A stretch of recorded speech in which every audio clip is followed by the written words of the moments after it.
Hey, how's it going? I am doing great. Really, really great.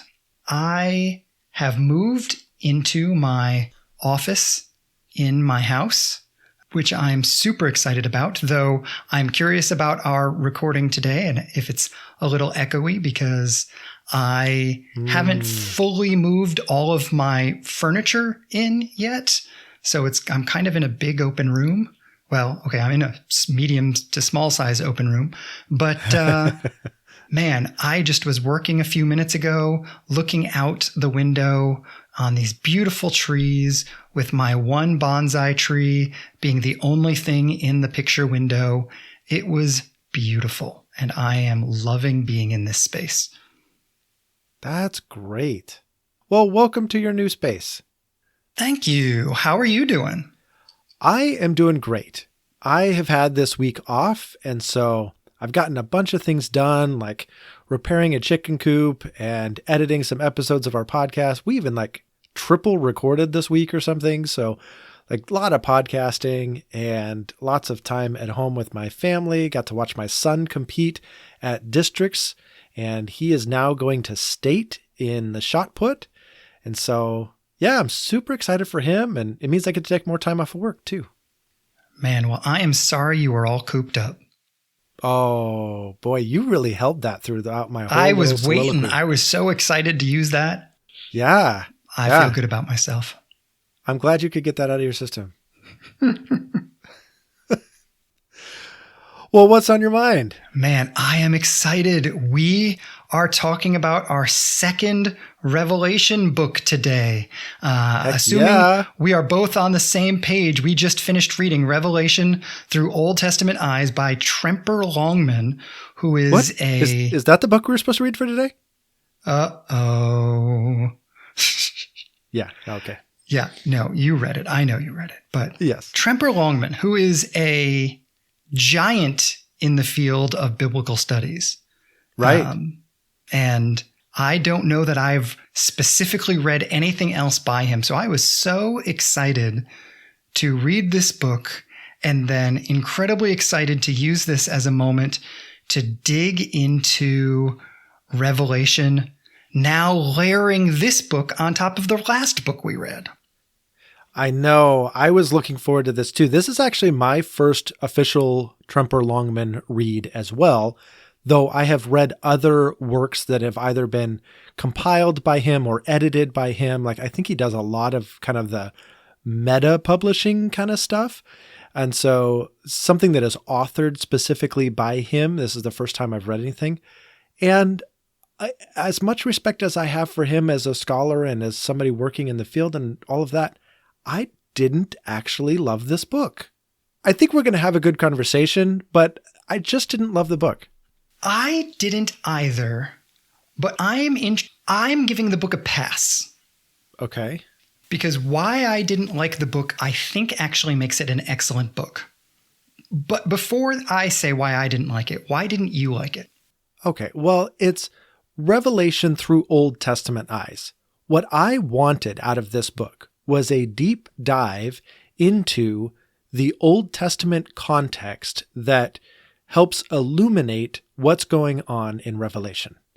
Instead, what I got was some comments on the structure of the book and then moving into some notes on each verse of the book. And it's literally just notes. It's not a full commentary about every little thing.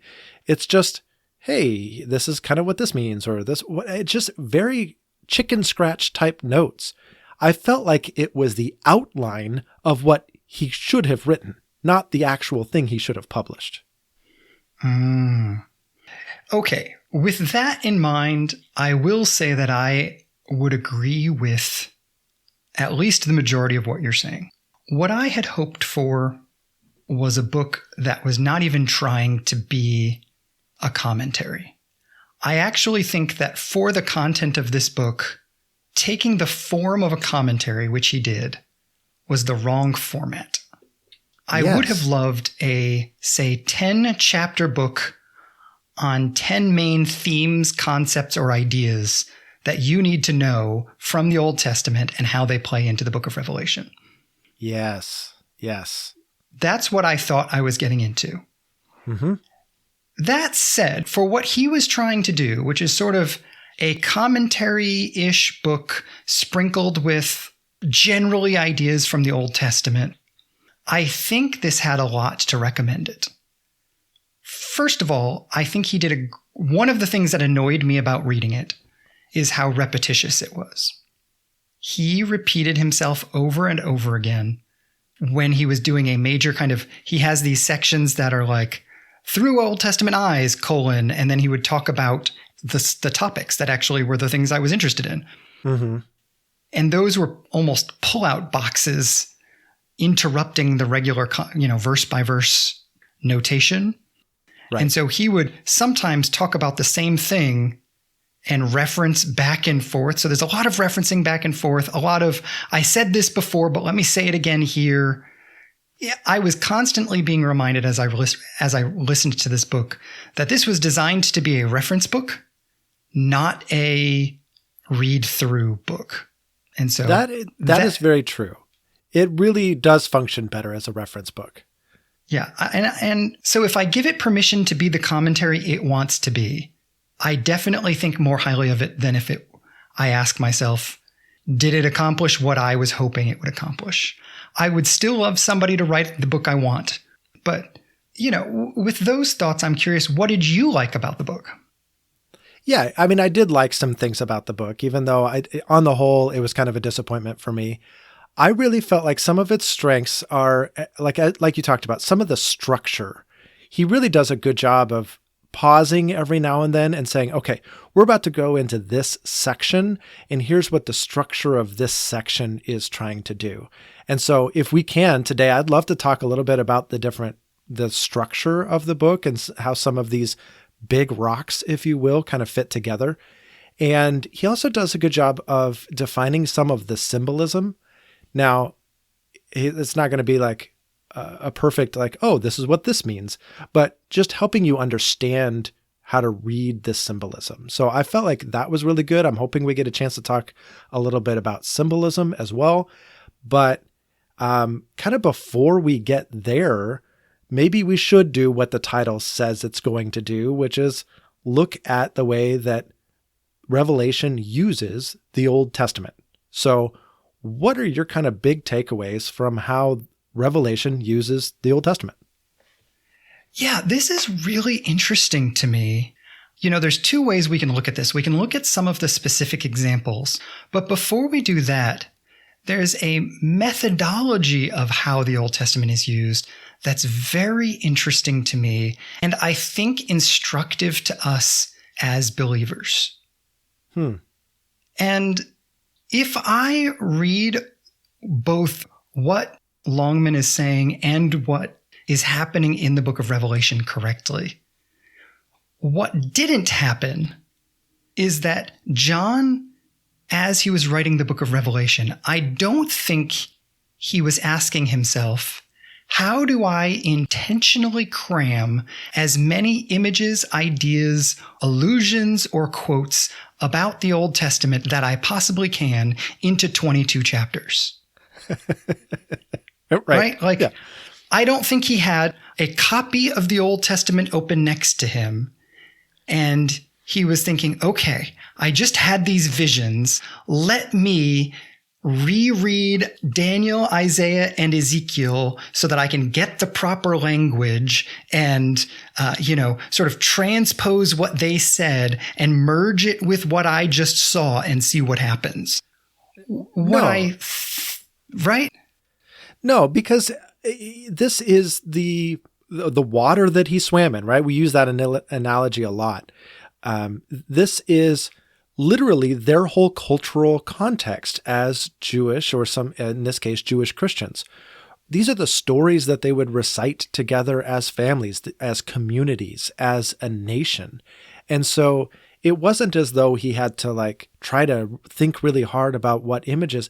He's trying to communicate to his audience. Of course he would use these images. Of course he would use these stories and these reference points because that's how they have communicated as a people for generations. Absolutely.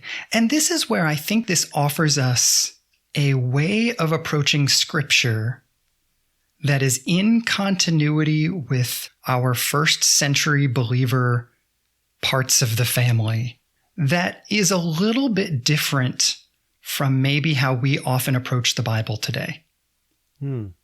I think we often approach the Bible as if the goal was to get something out of the text we're reading today, right? Like, what did I get out of this? What did this mean to me? What's a deep thought that I can have as a result of this? What application do I need to make of this to my life today?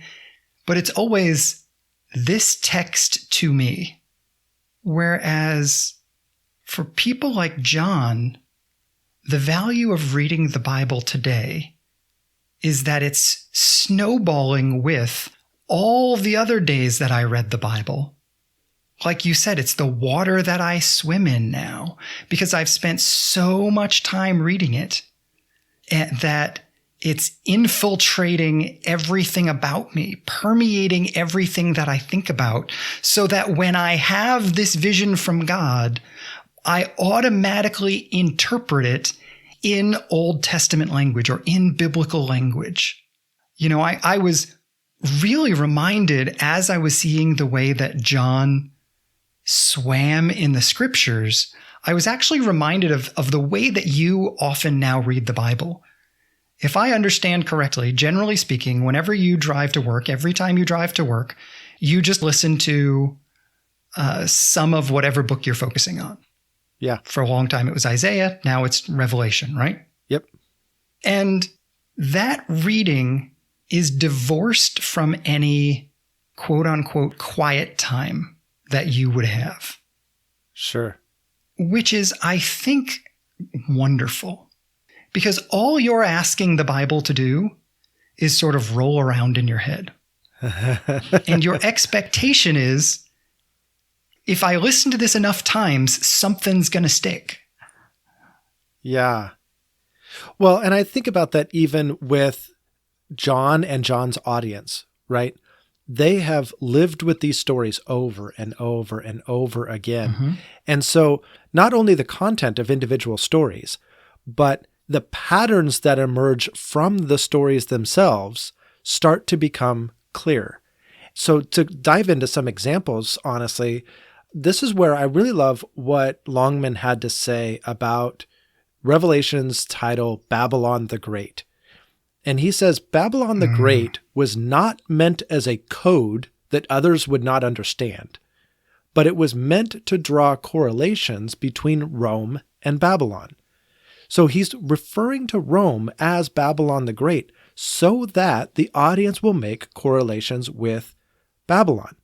But then I think it's even deeper than that because Longman has this really long section where he talks about some of the judgments that come in Revelation and their correlation with the 10 plagues on Egypt. And so I feel like by referencing back to these two things, John is pastorally telling his audience, yeah, you may live in Rome, the biggest, most powerful nation on earth right now, and it may be causing you difficulty in the way you live out your faith. That is true. But remember, we lived in Egypt once, and we were delivered from Egypt. We lived in Babylon once, and we were delivered from Babylon. And now you live in Rome, and as big and bad as Rome appears, you will be delivered from Rome, and Rome will fall. I think he's just showing the patterns that you learn from the Old Testament by using these words. Yeah, absolutely. Well, and it's intriguing to me the way this changes the way we understand Revelation and the way we ask questions about the book. We often, at least when I was growing up, and I assume you would have been taught the same thing, we would have been taught to ask, okay, which nation today are these verses symbolically talking about? Yeah. Right? And instead of looking at the book of Revelation, we should almost be looking through the book of Revelation, because the book of Revelation is saying to the first century audience, you should be seeing Rome, your current reality, as the incarnation of Babylon.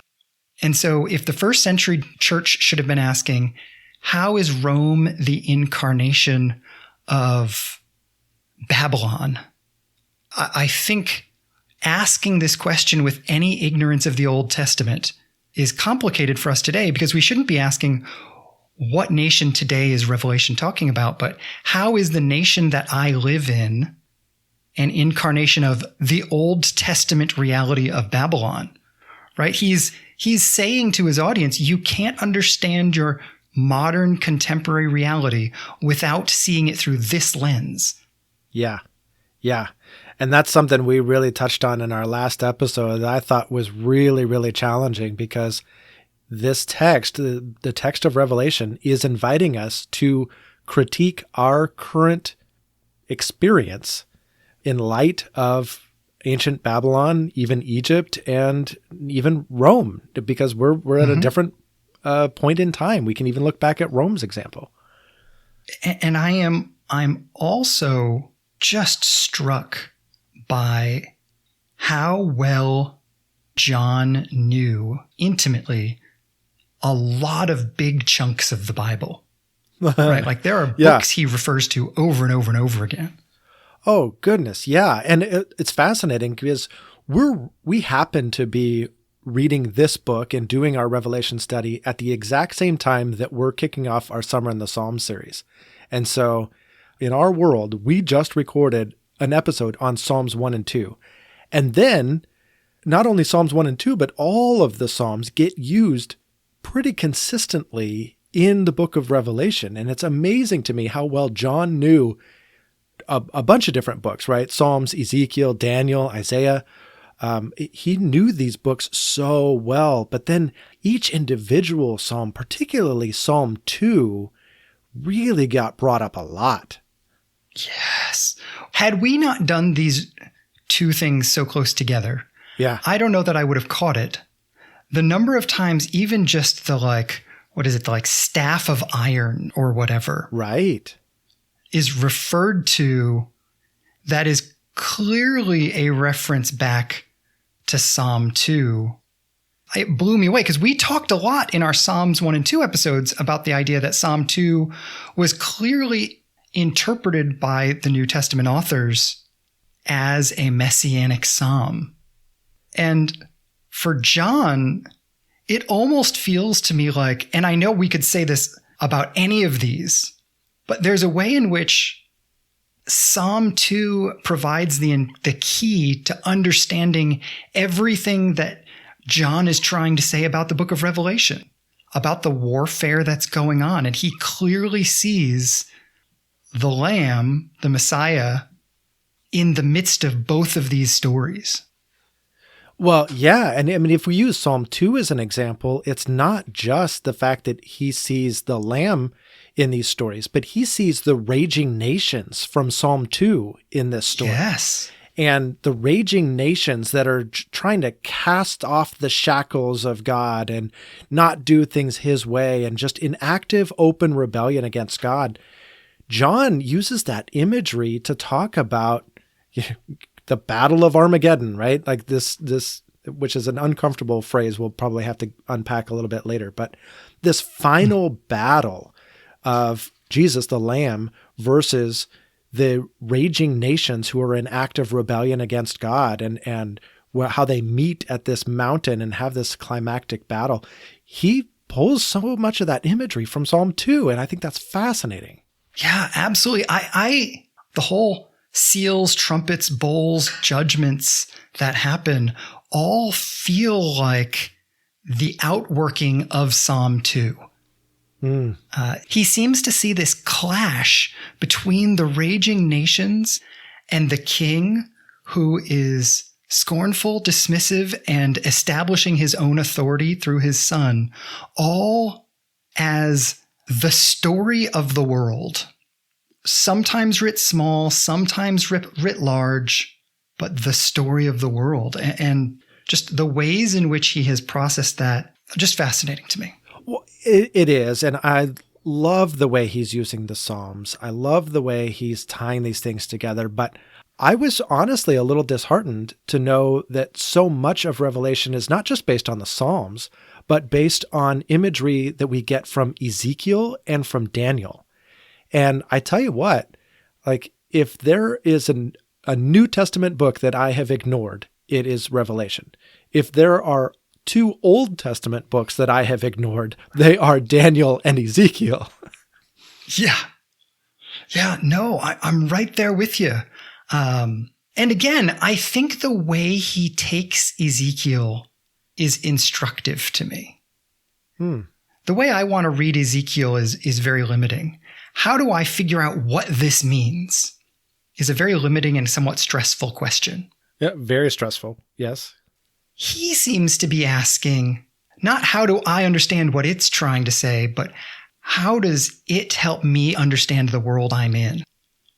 Right? Like, he is just freely interpreting the world around him.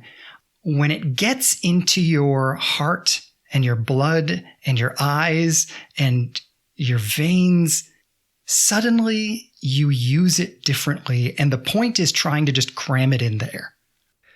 Yeah, which I think is probably a good segue to talk a little bit about symbolism, because that's honestly what symbolism is doing. And that's how John is using all of these different books, Psalms, Ezekiel, Daniel, even Isaiah. He's taking the imagery from it, and he's taking the general concepts, and he's allowing lessons to come from those concepts without being so precise on a one-to-one comparison or a one-to-one equivalency. And so I think that's a perfect definition of what symbolism is. That's a great point. I hadn't thought about it, but yeah, I mean, the accurate usage of it would be to understand the purpose of the symbol and to use the symbol not in exactly the same way, but for the same purpose. Yeah. Which really leads me, again, to a methodological question. How do you read a book that is so richly symbolic in a consistent way? Yeah.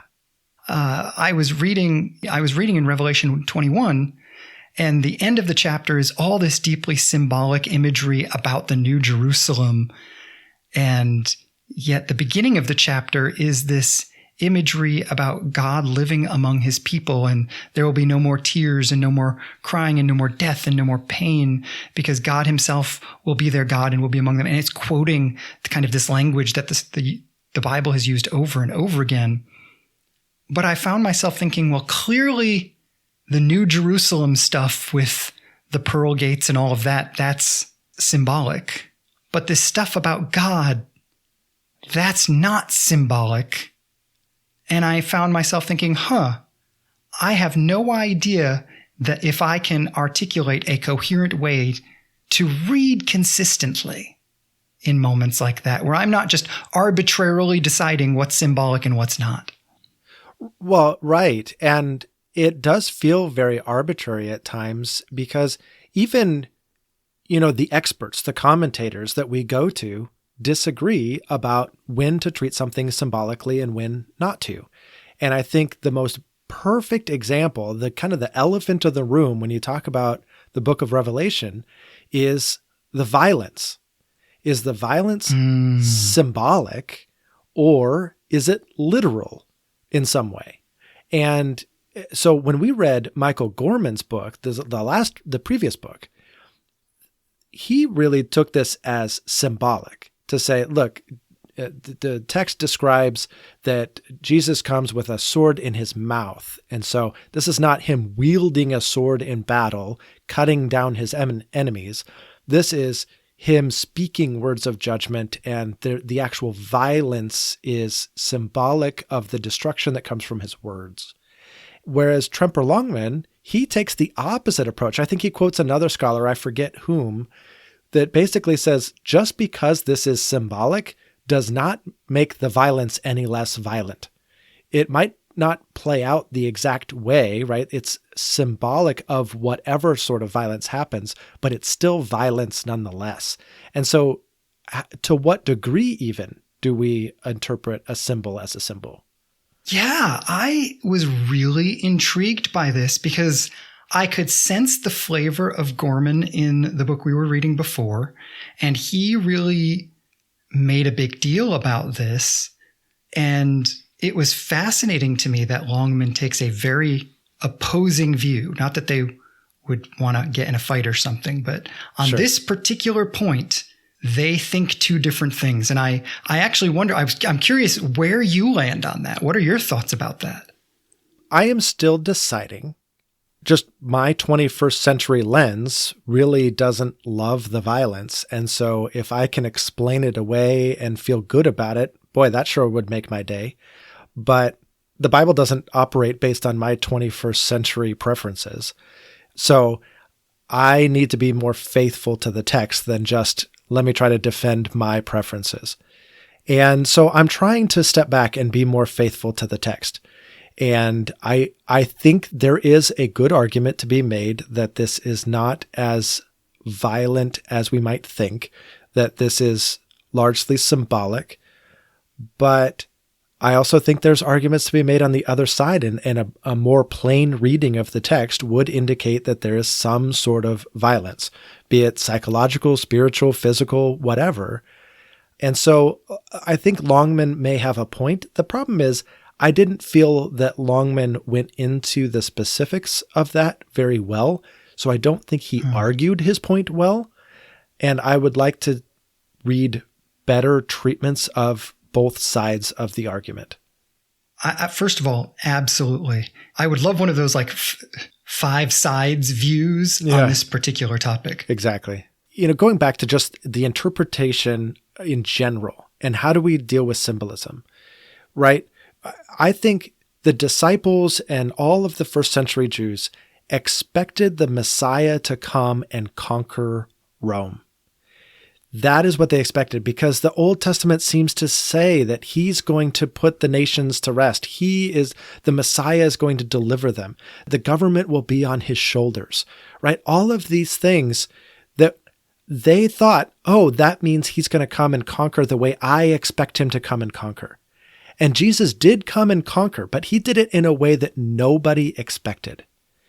And I think that's exactly what's going on with this sword in the mouth imagery. Yes, it has something to do with his words, but can we put an exact definition on that? Well, given the track record we have, I don't think so. But while we're on the topic of symbolism, though, can we talk just a moment about the numbers in Revelation? I feel like every time you turn around, there's John is either hearing something, seeing something, or counting something. Just numbers arrive everywhere. Yes. How many numbers would you like to talk about? I feel like the count right now in Sesame Street. 1, 2. So for me, I feel like the big ones, right? The big ones that I think repeat over and over and over throughout the book. The number 7. The number 12, and any multiple of 12 you'd like to talk about, the number 1,000 or multiples of 1,000, and then, of course, everybody's favorite 666. I would love to talk about this for a second. I'd also like to add this fascinating phrase, time, times, and half a time to our list of numbers. Yeah. Talking again about John's use of Ezekiel. Yeah. But let's get to that one last. What were your thoughts about some of these? Were there specific questions or specific moments of enlightenment? What struck you about these numbers?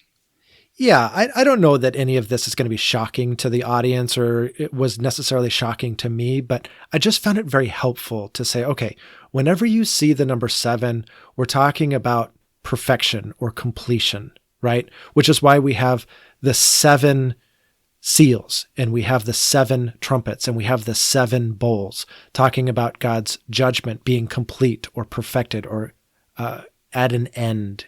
This is the finale. It's all over after these 7s. So I think the 7 is really important. 12, this one was really fascinating to me. And I actually kind of want to know something about, I want to know from you what you think of this. So he's talking about 12, right? 12 is clearly the tribes of Israel, but it's also the 12 apostles. And so when he talks about the 24 elders surrounding the throne in chapter 4, Longman seems to say, well, this is a representation of both the 12 tribes of Israel and the 12 apostles, showing the unity of both the Old Testament church and the New Testament church surrounding the throne. And I listened to that and went, what? Where do you get that? Like, nothing about this other than the number 24 and your little clever imagination would indicate this. But then later on the 12 gates of the New Jerusalem, you have on it written the names of the 12 tribes of Israel. And then you have the 12 foundations of the New Jerusalem, and those have on it the names of the 12 apostles. And that's straight out of Revelation. And I go, oh, we do have these 12 apostles and these 12 tribes of Israel merging together in the New Jerusalem. So maybe there is something to this being represented in the 24 elders around the throne. What do you think? Man, I'll tell you what, he didn't have to sell me too hard on that. Really? When he said that, I was like, oh yeah, okay, that makes sense. I'm in on that because it's such a random number. You know, if you're going to pick a number out of a hat, you're going to pick a round number, 20, 25. You're going to pick 100, something. To say 24 is so arbitrary. It seems like it has to reference something that I'm obviously supposed to know. And the unification of Israel and the church as one body makes as much sense to me as anything. And even I think there were moments, you know, like we get later on to the woman who is giving birth to a child. And I think it was Longman who proposes that might well be the church. But then we get to this question of, well, how is the church giving birth to Jesus? And that symbolism is completed and made very simple if we just say that one of the points that Revelation is making is that the people of God, Old and New Testaments, are unified, and that woman is the people of God. Suddenly it's like, oh, okay, yeah, all right. Then yes, the people of God gave birth to Jesus, and yet the people of God are the witnesses to Jesus. And so it all makes sense. And I was actually struck by this unification of Israel and the church as the people of God in this moment when their governing bodies are sort of unified. Does that make sense? Yeah, that's fascinating. Okay, well, since that one didn't trip you up, I imagine the 1,000 isn't going to trip you up either, because 1,000 is just a really big number. And he just uses that over and over and over. Anytime he tacks on any multiple of 1,000, he's just saying, okay, really big. Lots and lots. Yeah. But then 666, he and others, I think Gorman did the same thing, have argued that this really refers back to Nero. What do you make of that?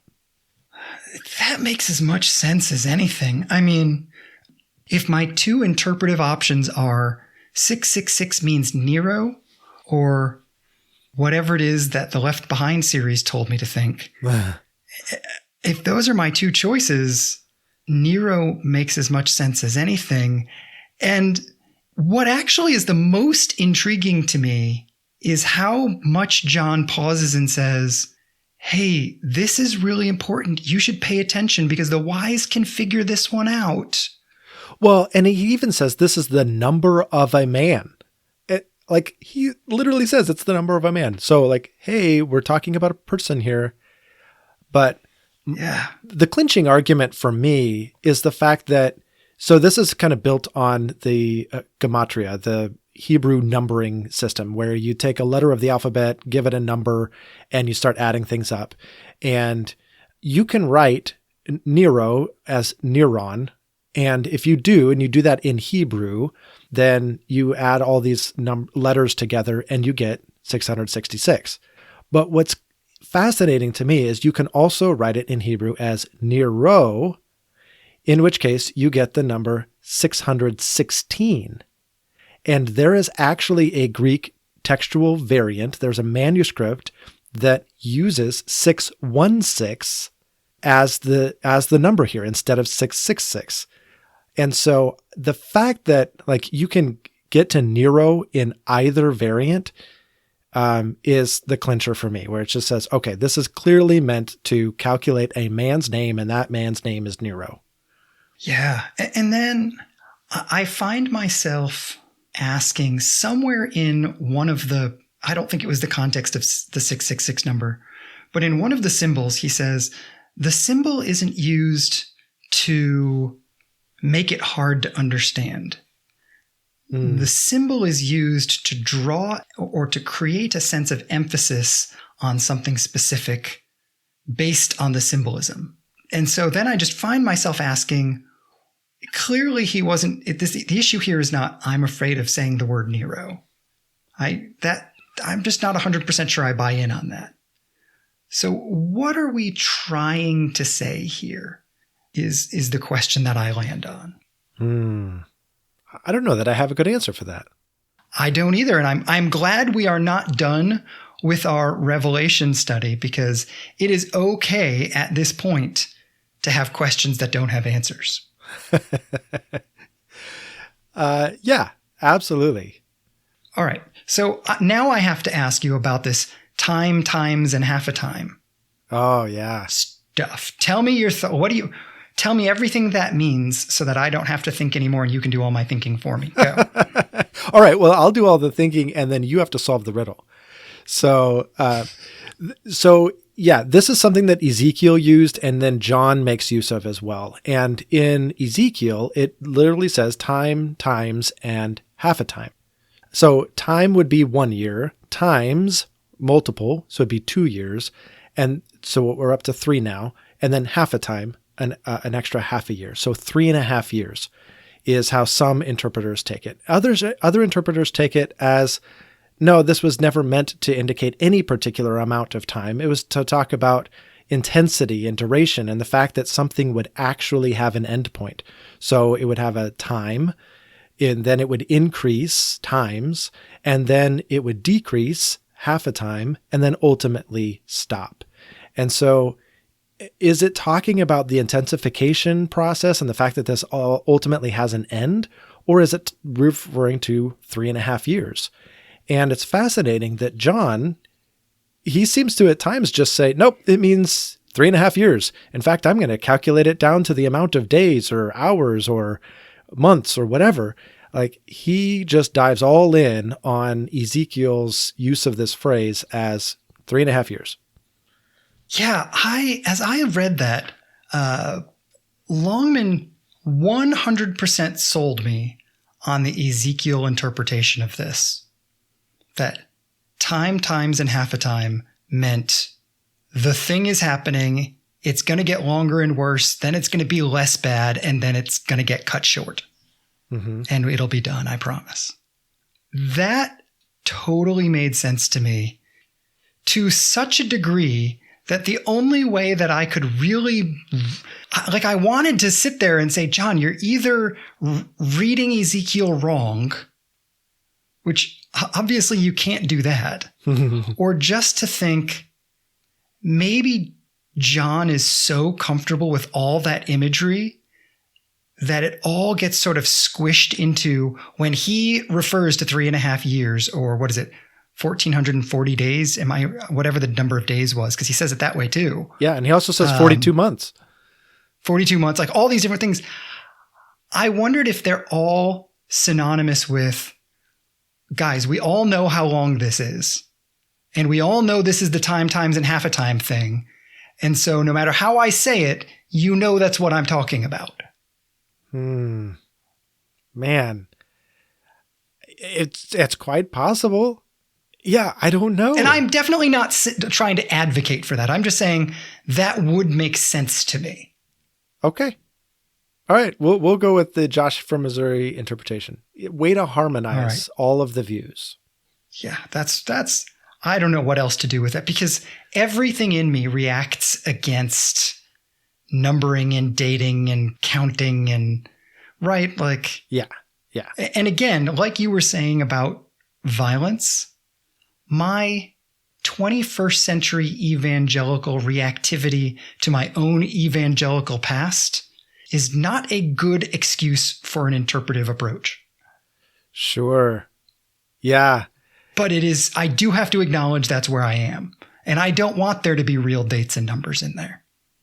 Right. Well, it's fascinating because I was just reading a review of Longman's book in Goodreads when I was writing my own review in Goodreads.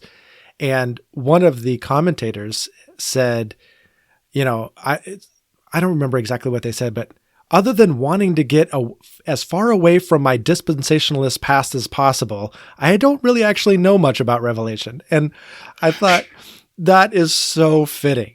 So fitting. Yep. That's about where I live. Yeah. Well, as we dive in then to actually understanding the book, can we spend just a couple of minutes on the structure? Because I feel like there was actually some really good thoughts there. Yeah, absolutely. I just appreciate on a big picture view the fact that this book kept tying things to the way it was structured. And this is going to sound very elementary, but this may be the first time I've been able to get the structure of the book of Revelation into my head in a way that made sense to me. Ooh, please share, because that would actually be helpful, I think, for me and for the audience. If we take the first and last chapter as an introduction and a conclusion, then really we've just got these letters, then this spiral of judgments, then what, again, we'll call Armageddon and get back to it when we get there later, and then new heavens and new earth. Right? That's basically the book. Yeah, which I appreciate, because when you just say spirals of judgments, right, that takes the seals, the trumpets, and the bowls, throws them into one big soup, and you move on. Which I think that's where the structure gets lost for me, is like, okay, wait, are we on the sixth seal, the fourth bowl, what are we on? And like, it's so confusing to try to fit these seals, trumpets, and bowls together. And are we talking about, there's 7 seals, 7 trumpets, 7 bowls. So are we talking about 21 discrete acts? Are we talking about 7 acts that are kind of described differently? Or, as Longman suggests, should we just understand it as a spiral, kind of this unfolding, almost recapitulation of events, but not in perfect sequence or detail? Yeah, I loved this word spiral as well. And in it, to kind of add to the sense of the spiral idea, there's, I guess I don't know why I hadn't caught this before, but there's this fourth 7 that John is just told, don't write about that one, right? Which means we don't have all the information, and that's okay. It sort of added to me to the sense of, you're not trying to map this one-to-one. There's a lot going on here that you're going to be able to understand, and there's a lot of things going on here that you're not going to be able to understand, and that's all okay.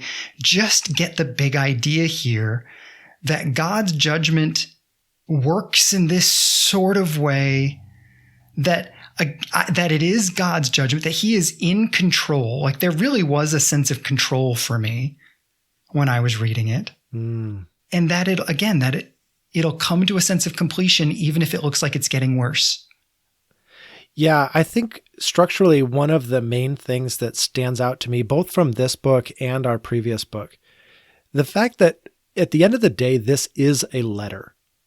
This begins with a letter to 7 churches, and it ends with a postscript referring back to those churches. And this idea, which I really appreciated from Longman, that every single one of those letters to the churches said something about victory.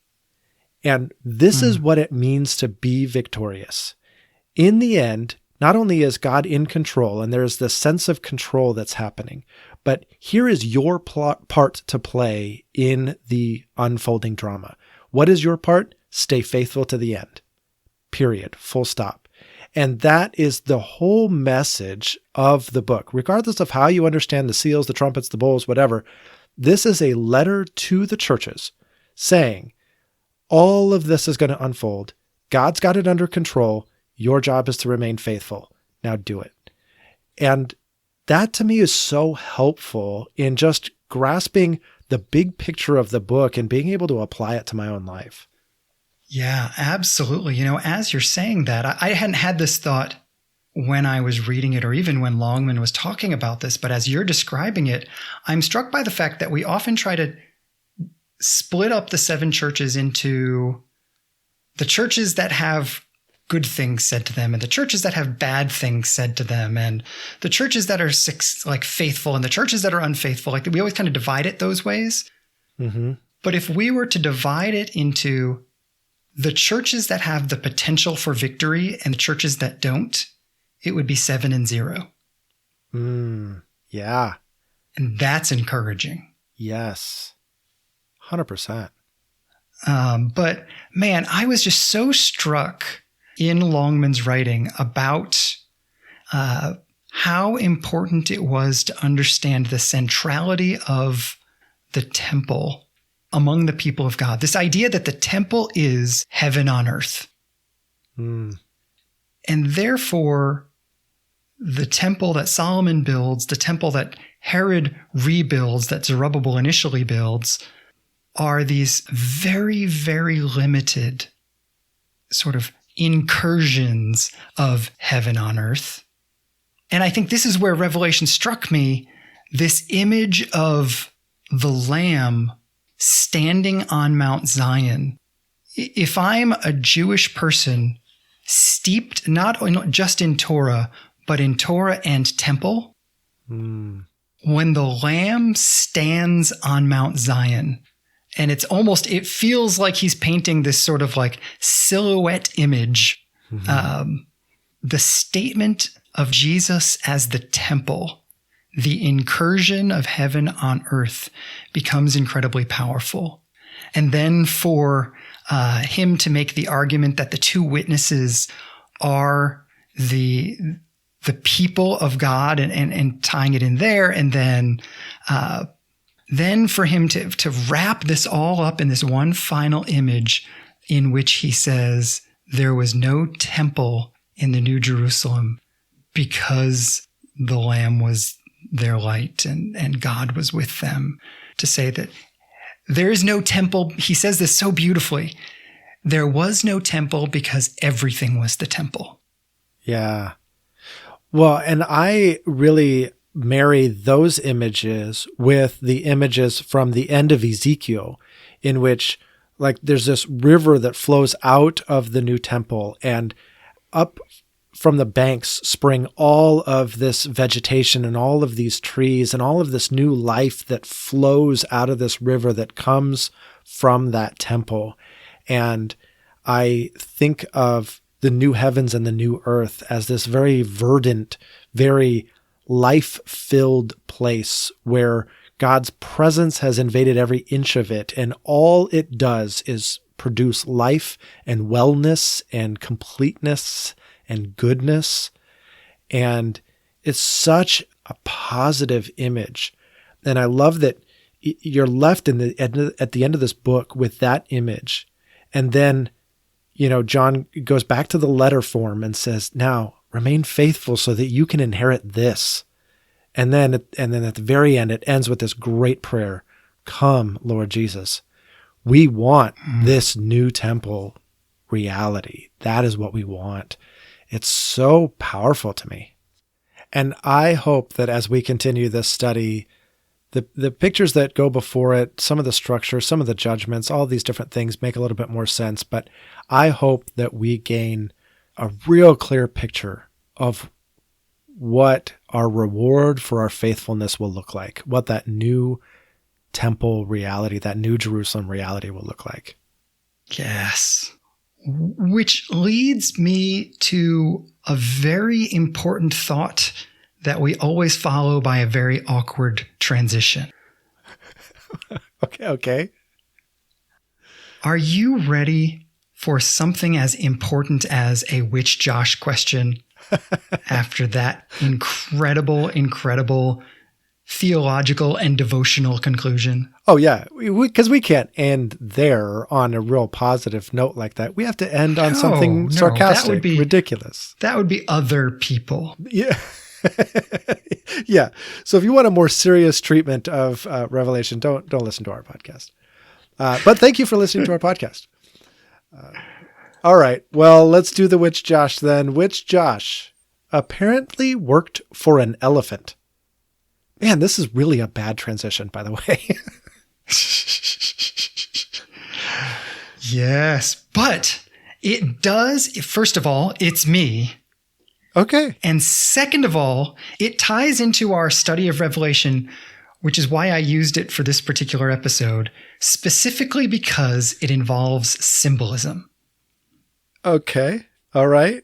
I have read every book I can find on being a middle manager or a leader who is under other leaders. And one of my favorites is this book by Stanley Bing, who is very snarky and delightfully sarcastic. And his book is called Throwing the Elephant: Zen and the Art of Managing Up. And it is written in this delightful faux Zen style, as if he were a Zen master speaking to his Zen student, except that what he's teaching him to do is teaching him to throw an elephant. And in the imagery, your boss is the elephant. Okay. And Bing used to be a commentary writer for The Atlantic. Like, he's just a brilliant writer. And so his entire point or way of writing the book is to say, trying to impact your boss is like trying to throw an elephant. Both are possible, but you need to know exactly how to do it or you're going to get hurt. All right. And so apparently I have worked for an elephant. Well, hang on. I mean, this, by the analogy, we have both worked for an elephant, and really anybody who has ever had a boss has worked for an elephant. Yeah, but I've read the book. Oh. Okay. But no, it is true. Officially, the correct answer is which Josh has worked for an elephant is both of us. And you just didn't know until now. Okay. Well, maybe I will read the book someday and I get to join the Elephant Club. There you go. The other Elephant Club. What's the first one? The Republican Party. Oh, that one. that we neither endorse nor not endorse, since we try not to have political stances on this particular podcast. Particularly. Exactly. All right. Are you ready to have another conversation next week? Yeah, let's do it. All right. I'll talk to you then. Okay. Bye-bye. Bye.